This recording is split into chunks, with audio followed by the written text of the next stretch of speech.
குபேரமலர் viewers subscribers அனைவருக்கும் இனிய காலை வணக்கம். மலரால் நான் மலருக்காகவே நான் அப்படின்னு ஆயிட்டேன் இந்த ஒரு வாரமாக பின்னி இல்லாத காலகட்டத்தில். அதனால தான் இன்றைக்கி ரொம்ப நாள் கழித்து எனக்கு ஒரு ஹாஃப் டே லீவ்.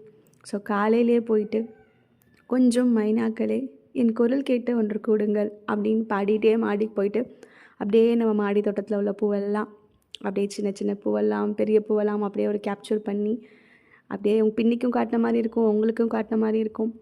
பட் ஹானஸ்ட்டாக சொல்லப்போனால் ஒவ்வொரு பூவோட பேர் டைப் அதெல்லாம் எனக்கு தெரியாது. ஆனாலும் பரபரப்பாக ஓடிக்கிட்டே இருக்கும். எல்லாருமே வாழ்க்கையில் வேலை வேலை வேலைன்னு ஓடிட்டே இருக்கும். ஈவன் ஹவுஸ் ஒய்ஃபாக இருந்தாலும் அவங்களுக்கும் வீட்டில் தானே இருக்கும் அப்படின்லாம் நினைக்கல, அவங்களுக்கும் நிறையா வேலை டெய்லி இருந்துக்கிட்டே தான் இருக்குது. அப்படிப்பட்ட இந்த சூழ்நிலையில் கொஞ்சம் அவங்கவுங்களுக்கு பிடிச்ச விஷயங்கள், மனசுக்கு அவங்களுக்கு என்ன ஆறுதல் தருது அப்படின்னு பார்க்கக்கூடிய விஷயங்களில் பார்க்க போனால் இந்த மாடி தோட்டமும் ஒன்றா இருக்குது. அதை பார்க்கும்போது அந்த பூக்களோட அந்த பூத்து குலுங்குற அந்த புன்னகை அதெல்லாம் பார்க்கும்போது மனசுக்கு ரொம்ப சந்தோஷமாக இருக்குது. அதுவும் சில பூக்களை தொட்டு பார்க்கும்போது அதுக்கு பகவான் வந்து எப்படி அப்படி ஒரு மேனியை கொடுத்துருக்காரு அப்படின்னு நினைக்கும் போது ரொம்ப அழகாக இருக்குது. அப்படியே சில்கி சாஃப்ட் சொல்கிறாங்கல்ல, அந்த மாதிரி பட்டு தொட்டால் எப்படி இருக்குமோ அந்த மாதிரி இருக்குது அந்த பூக்களோட கலர். இதெல்லாம் எப்படி இந்த கலரை கொடுக்குறாரு, ஒவ்வொரு பூக்களுக்குள்ளேயும் எப்படி அதை வேறுபாடு கொடுத்து அதோட அளவுலேருந்து அது பூக்கும் விதம் இதெல்லாம் பார்க்கும்போது மனசுக்கு ரொம்ப சந்தோஷமாக இருக்குது. ஸோ ஒரு நிஜமாகவே ஸ்ட்ரெஸ் ஃப்ரீ அப்படிங்கிறது தான் அங்கே மாடிக்கு நம்ம போய் இந்த பூக்களை பார்க்குறது, அதுக்கான வேலைகளை செய்கிறது அப்படிங்கிறது.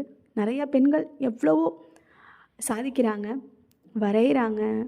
நம்ம நிறைய ரீல்ஸ் பார்த்தோன்னா நிறையா வீடியோஸ் பார்க்கும்போது அவங்களுக்குள்ளே எவ்வளோ டேலண்ட் இருக்குது அப்படிங்கிறது அப்போ தான் தெரியுது.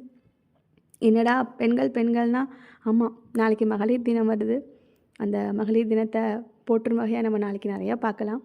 மகளிர் தினத்தையும் போற்றுவோம், வாழ்த்துவோம் எல்லாரையுமே. அந்த மாடி தோட்டத்தை இதை உங்களுக்காக நான் இன்றைக்கி காட்டியிருக்கேன்.